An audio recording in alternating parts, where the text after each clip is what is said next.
அஸ்ஸலாமு அலைக்கும் வரஹ்மத்துல்லாஹி வபரகாத்துஹு. அன்புக்குரிய சகோதர சகோதரிகளே, இன்னைக்கு ஒரு ஆச்சரியமான, குறிப்பாக நமக்கு மிகப்பெரிய ஆச்சரியத்தையும் பிரமிப்பையும் தரக்கூடிய ஒரு கதையை நான் உங்களுக்கு சொல்ல போகிறேன். ஒரு ஊரிலே ஒரு பெரிய செல்வந்தரான மனிதர் இருந்தார். நல்ல பெரிய வியாபாரி. வியாபாரின்னா அதாவது கோடிகளிலே வியாபாரம் செய்யக்கூடியவர். ஆனால் ஒரு நாள் அவருக்கு ஒரு நோய் வந்து படுத்துட்டாரு. சில நாட்கள் அந்த படுக்கை நீண்டது. கடைசியில் அவருக்கு ட்ரீட்மெண்ட் எடுத்துக்கலாம்னு சொல்லி அவர் இருந்த பகுதியில் இருந்த ஒரு பெரிய மருத்துவமனைக்கு கொண்டு போனாங்க.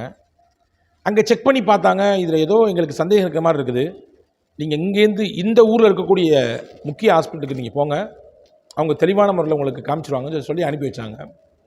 அவர் அங்கே கூட்டு போனாங்க. அவங்களுடைய பிள்ளைங்க போய் எல்லாம் செக்கப் பண்ணி பார்த்தா கடைசியில் என்ன அப்படின்னா, அவருடைய நுரையீரலில் புற்றுநோய். நுரையீரல் புற்றுநோய்.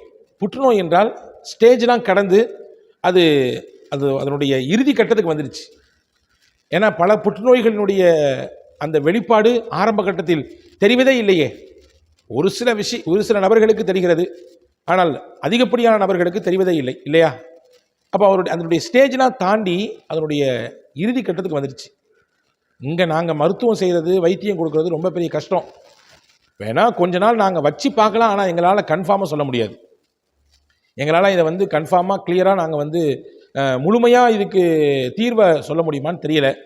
நீங்கள் வேணால் ஒரு குறிப்பிட்ட நாட்டை சொன்னாங்க, அந்த நாட்டில் போய் அங்கே இதுக்கு நல்ல ட்ரீட்மெண்ட் இருக்குது, ட்ரை பண்ணி பாருங்கள், அங்கேயும் 100% நாங்கள் சொல்ல மாட்டோம் அப்படின்னு சொன்ன உடனே ஒரு குறிப்பிட்ட நாட்கள் வந்ததற்கு அந்த பிள்ளைங்க அந்த மருத்துவமனையிலேயே வச்சு வைத்தியம் பண்ணாங்க. எந்த இம்ப்ரூவுமே இல்லை, எந்த ஒரு முன்னேற்றமுமே இல்லை.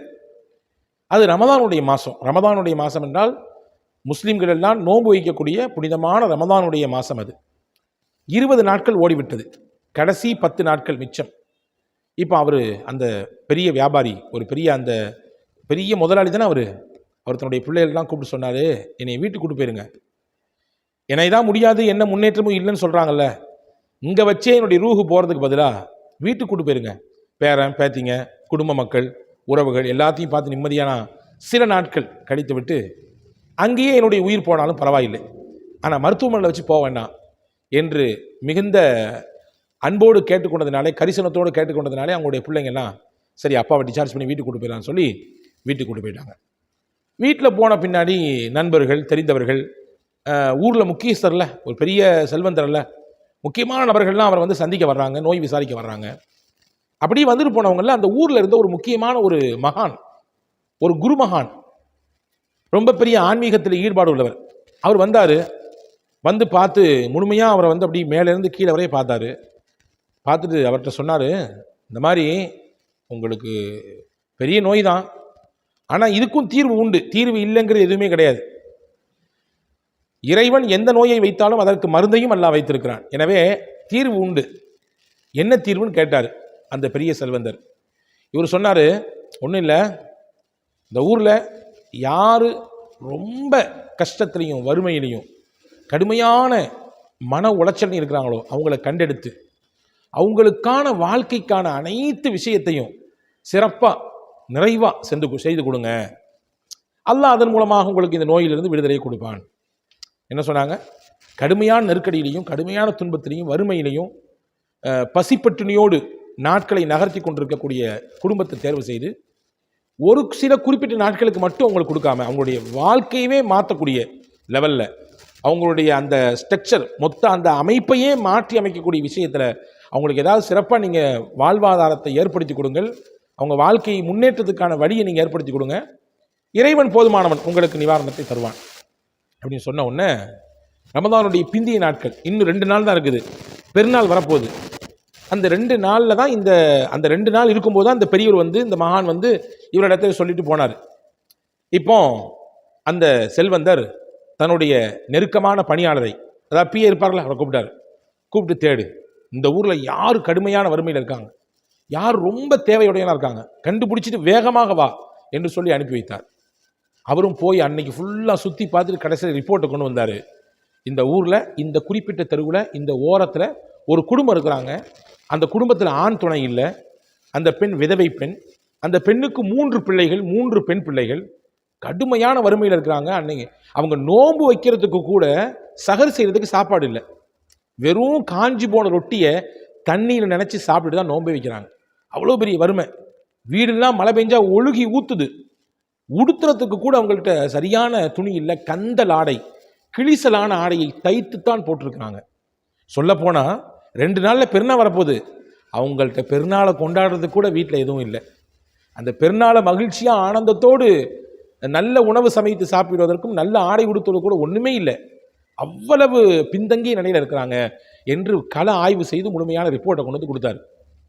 செல்வந்தர் சொன்னார், அந்த குடும்பத்தை அப்படியே டோட்டலாக சேஞ்ச் பண்ணுறதுக்கு, பொருளாதாரத்தை தன்னிறைவாக மாற்றுவதற்கு, அவங்களுடைய வறுமை மொத்தமும் போக்குவதற்கு என்னென்ன தேவையோ எல்லாத்தையும் A to Z அந்த குடும்பத்தை செஞ்சு கொடுங்க. இன்னைக்கு ராத்திரி அவங்க ஃபுல்லாக போய் செஞ்சாகணும் அப்படின்னு சொன்ன உடனே, இவர் பெரிய செல்வந்தராச்சா, எல்லா வசதியும் இருக்குது, எல்லாத்தையும் எடுத்து கொண்டு போய் வேகமாக அந்த குடும்பத்துக்கு கொடுத்து அவங்களுடைய எல்லா விதமான அந்த கஷ்ட நிலையும் முழுமையாக போக்கி கொடுத்து, கடைசியில் யார் செஞ்சா என்ன செஞ்சா எதுவுமே சொல்லலை, முழுமையாக போக்கி கொடுத்து, இதெல்லாம் இறைவன் உங்களுக்கு எங்கள் வழியிலே உங்களுக்கு இறைவன் கொடுத்திருக்கிறான், அவ்வளவுதான்.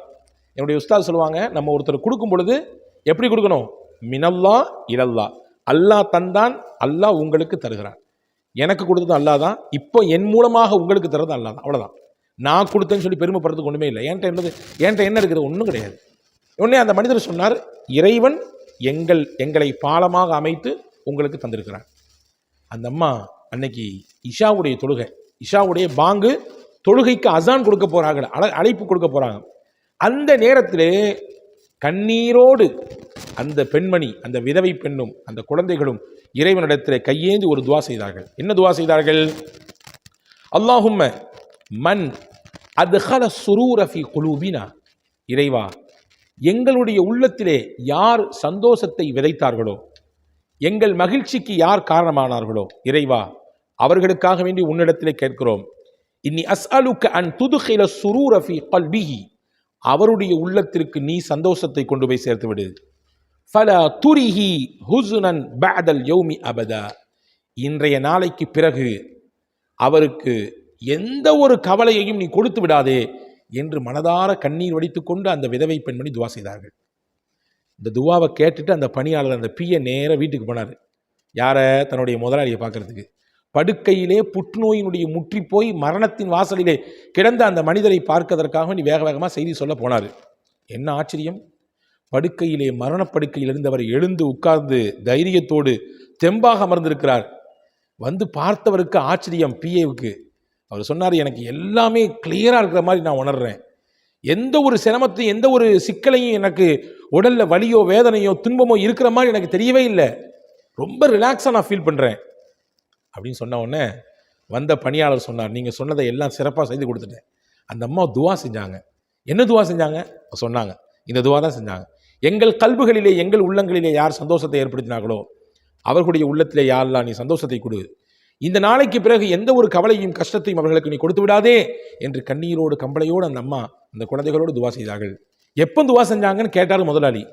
வந்த பணியாளர் சொன்னார், கரெக்டாக இஷா துறைக்கு பாங்க சொல்லும் பொழுது அந்த துவா செஞ்சாங்க.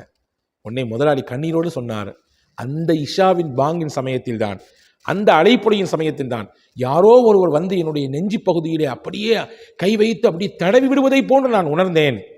அதற்கு பிறகுதான் எனக்கு இப்படி ஒரு புத்துணர்வும் ஆரோக்கியமும் கிடைத்தது என்று அந்த மனிதர் சொன்னார். இது ஒரு பிரபலமான ஒரு சர்வதேச புகழ்பெற்ற அறிஞர் பெருமகனார் தன்னுடைய உரையிலே சொல்லக்கூடிய ஒரு உண்மை கதை. அன்பர்களே, இந்த கதையில் நமக்கான பாடம் என்ன தெரியுமா?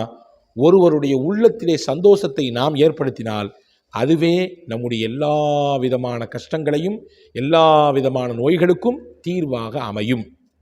இதுக்கு நேர் மாற்றமாக ஒருத்தருடைய உள்ளத்தில் சந்தோஷத்துக்கு பதிலாக வெறுப்பையும் அல்லது பகையையும் அல்லது ஒரு விதமான நெருக்கடியையும் நம்ம ஏற்படுத்திட்டோன்னா அல்லாஹ் பாதுகாக்கணும், அதுவே நமக்கு எதிராகவும் மாறிவிடும். எனவே இந்த நிகழ்ச்சி, இந்த உண்மை நிகழ்வு நமக்கு தரக்கூடிய மிகப்பெரிய பாடமாக இருக்கிறது. ரசூலுல்லாஹி ஸல்லல்லாஹு அலைஹி வஸல்லம் சொன்னார்கள், நாம் செய்யக்கூடிய உதவி இருக்கிறதே, தர்மம் இருக்கிறதே, அது நமக்கு ஏற்படக்கூடிய பல இடர்களை அல்லது நமக்கு ஏற்பட்டுவிட்ட பல சிக்கல்களை அது மாற்றிவிடும் என்றார்கள் நபிகள் பெருமானார் ஸல்லல்லாஹு அலைஹி வஸல்லம். இந்த உண்மை நிகழ்ச்சியை உள்வாங்கிக் கொண்டு இதன் மூலமாக நம்முடைய வாழ்க்கையை நாம் சீர்தூக்கி பார்த்துக் கொள்வோம். வாழும் காலம் வரை அனைவருக்கும் மகிழ்ச்சியை கொடுப்போம், சந்தோஷத்தை கொடுப்போம். நாம் செய்யக்கூடிய செயல்களிலேயே சிறந்த செயல் எது என்று நபிகள் அடையாளப்படுத்தினார்கள். சுரூருன் துதுகிலுஹு அலா கல்வி முஸ்லிமின், ஒருவருடைய உள்ளத்திலே நீங்கள் சந்தோஷத்தை ஏற்படுத்துவதுதான் நீங்கள் செய்யும் செயலிலேயே சிறந்த செயல். சந்தோஷத்தை கொடுப்போம், கவலைகளை போக்குவோம், வாருங்கள் வளமாக வாழுவோம். வஸ்ஸலாம். அஸ்ஸலாமு அலைக்கும்.